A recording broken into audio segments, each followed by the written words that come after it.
আচ্ছা, তোমাদের পাহাড় বেশি ভালো লাগে না সমুদ্র? আমার কিন্তু পাহাড়ই ভালো লাগে। তবে কলকাতার এই প্রচণ্ড গরমে প্রায় নাজেহাল অবস্থা হয়ে গেছিল।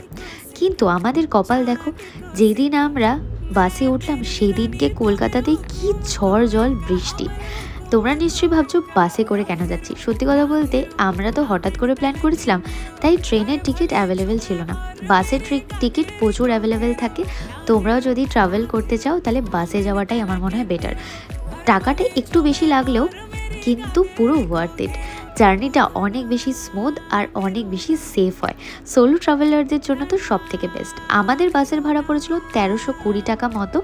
সেদিনকে শিলিগুড়িতে পৌঁছেই আবার কিছুক্ষণের মধ্যেই আমাদের গাড়ি চলে এসেছিল পাহাড়ে যাওয়ার জন্য। জায়গাটা এখন বললাম না, নেক্সট ব্লগে শেয়ার করব। ততক্ষণ কিন্তু চ্যানেলটা অবশ্যই সাবস্ক্রাইব করে নিও।